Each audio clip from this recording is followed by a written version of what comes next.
right, everybody, welcome back to Matt Money. Welcome back to the channel. So today I'm actually going to be talking about 5 different stocks that you should be looking at for potential dividends and future growth in the future. Now, this is a video in collaboration with Joseph Hogue, who's actually playing in the background right behind me. And you can also probably notice that the background and studio, I guess, is still in a work of art, I guess. So you can see I started actually getting some paintings and everything like that. And the reason why they're just kind of sitting on top of the TV is because, man, I am not good about hanging stuff on the wall. I don't know how to hang it up. I mean, I do know how to hang it up, but I don't know how to make it look best. And anyway, so nesting isn't my strong suit. What is my strong suit is investing. So let's just get into that topic.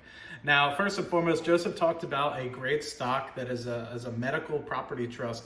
Now, I don't want to ruin the surprise for you guys. You'd have to go over to his channel and check it out, but I'm probably going to be talking about something that's the complete opposite, and that's Altria Group. And if we actually hop over into the computer, you'll end up seeing that what we have here is a company that is specializing specifically in tobacco products, but at the end of the day yields about 8% and is also trying to diversify into other products like vaporization and IQS in collaboration with Philip Morris, and also a bunch of different other things like owning 10% of AB InBev, which is a huge beverage distribution company.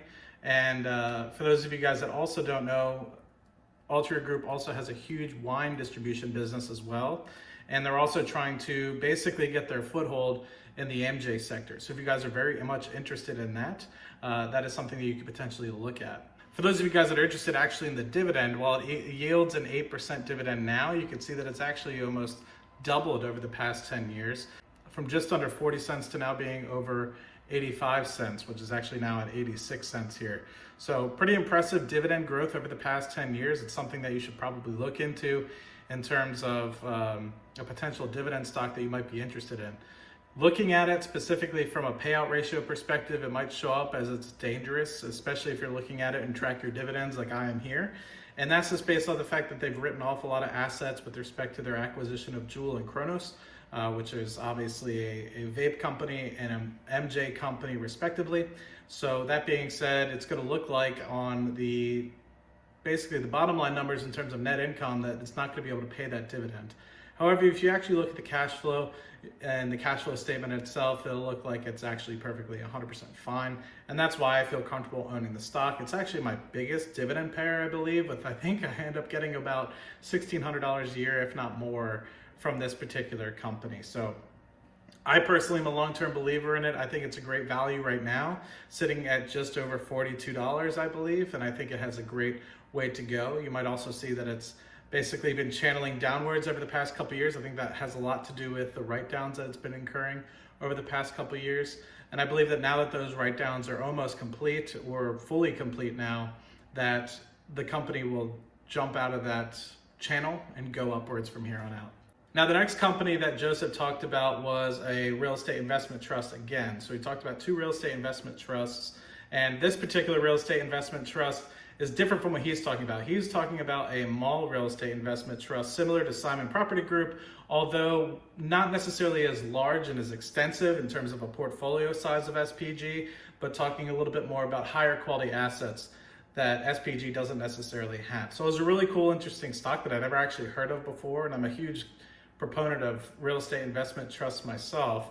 So what I'm actually talking about is something that is a little bit more long-term focused. While I believe that malls will recover in the short term and medium term, I think in the long term, malls are not necessarily doomed, but will change in the way that they kind of operate compared to the way that they operate right now.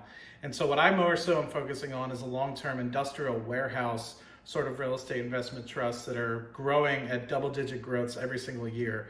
And my particular my particular pick here is Stag Industrial, STAG. And I've had this one since about 2015 timeframe, and I've recently upped my ownership in the company from just under 100 shares, or actually just 120 shares, to over 450 shares. Because I see the long-term potential in this company. I see the amount of tenantship that Amazon is growing. I see the amount of tenantship that Tesla is growing. And that's only going to continue to get bigger because both of those companies are expanding at double-digit rates.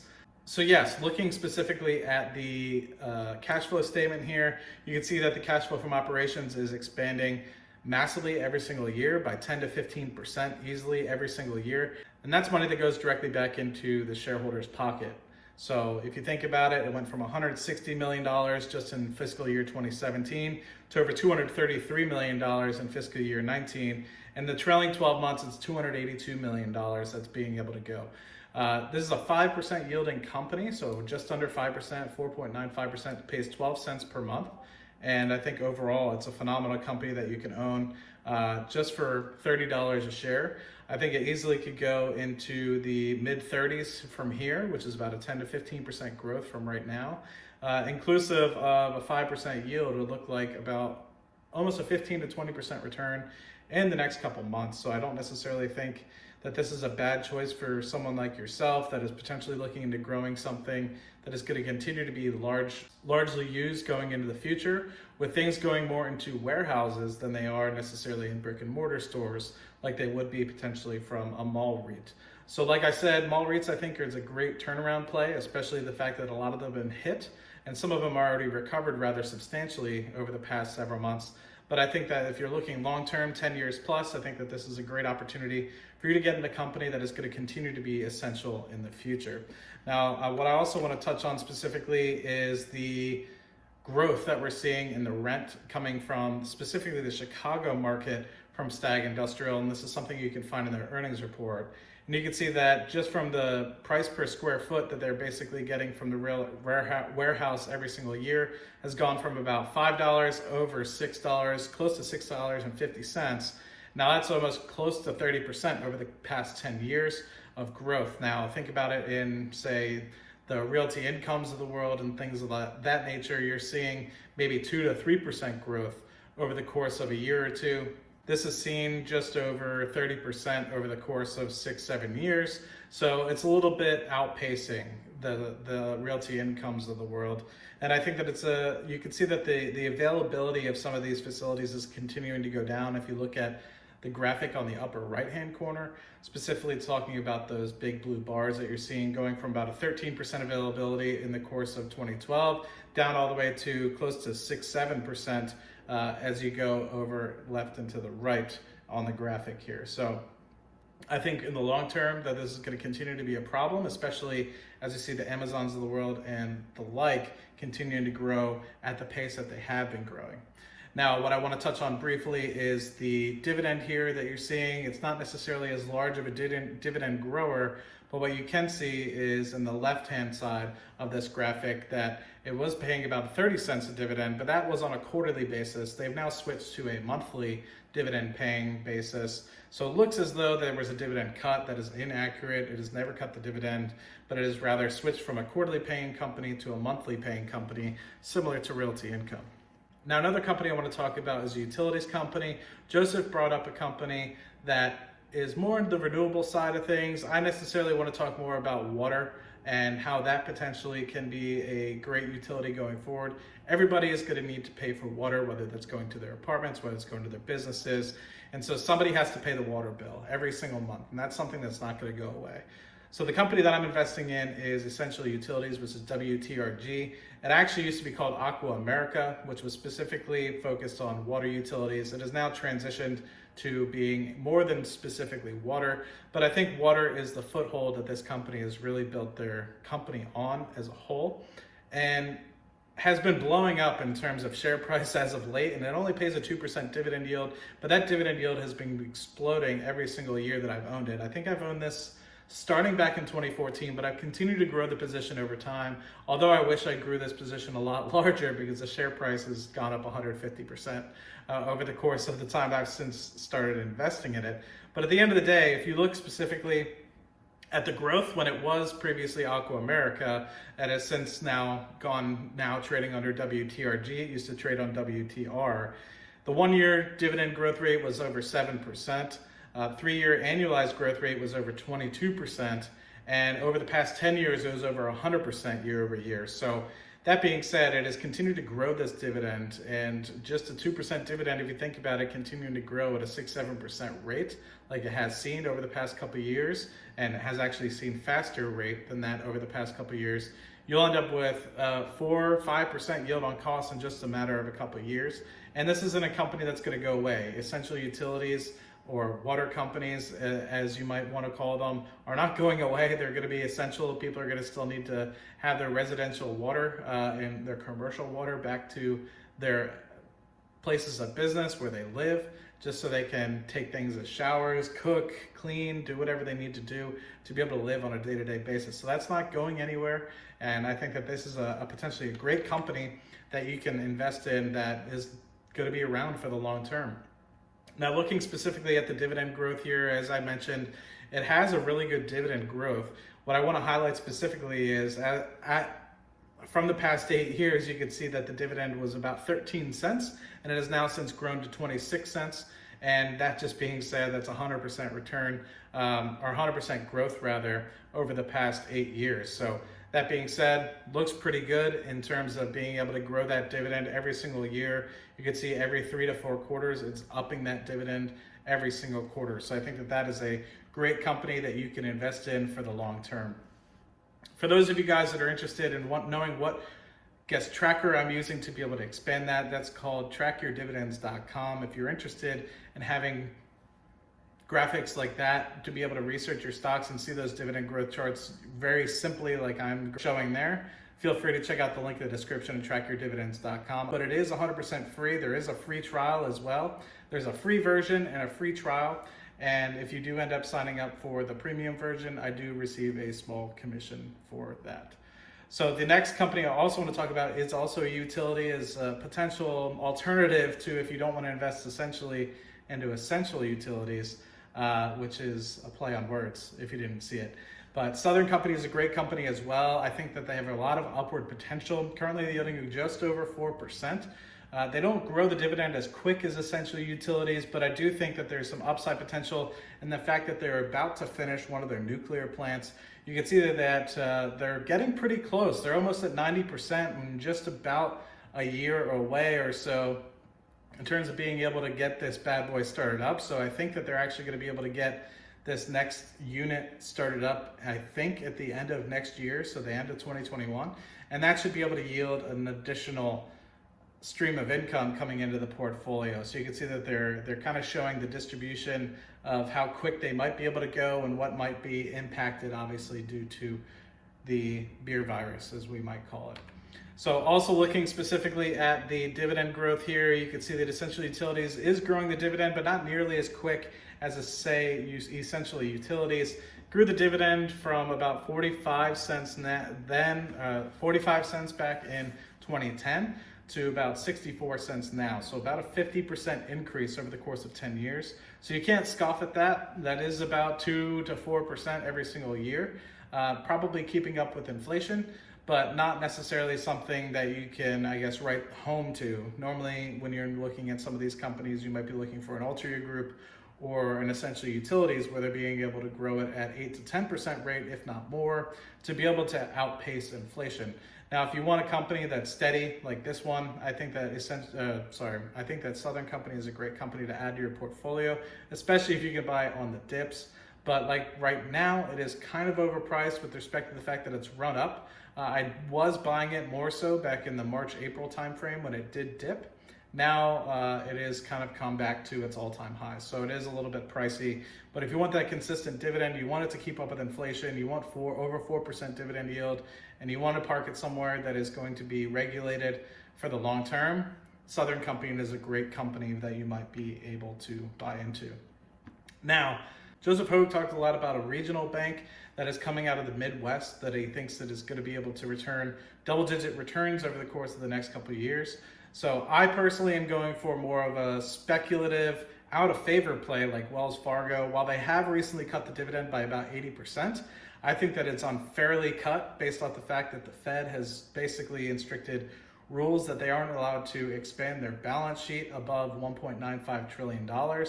So that is now impacting the amount of loans that they're able to give out, and especially coupled with the fact that they have decreasing interest rates going on right now. It's a double whammy for the stock, but they've only seen their earnings drop year over year in Q3. I think it was 17 or 18% if I remember correctly. And I think that once this asset restriction is lifted by the Fed, you'll see Wells Fargo jump right back up into place. Now, what I mean by that is if you specifically look at the price to earnings ratio, it is currently being impacted very heavily by that. And when you look at the price to book ratio and you look at things like Bank of America trading at a book value just under 1, and you look at JP Morgan, which is trading at just under a book value of 1.4, you look at Wells Fargo, which is trading just under 0.7 price to book ratio, you're going to need to increase the shares by about 40 to 45% just to match up with the bottom range like Bank of America, not to include if you were to try to go after the JP Morgans in terms of valuation.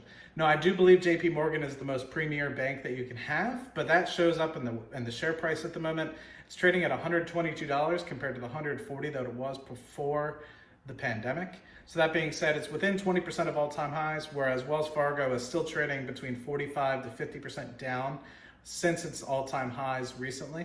I think Wells Fargo has a lot of upside potential in terms of stock price growth, and I also think as soon as the Fed lifts its asset restrictions on the company, that the dividend will return to normal as well.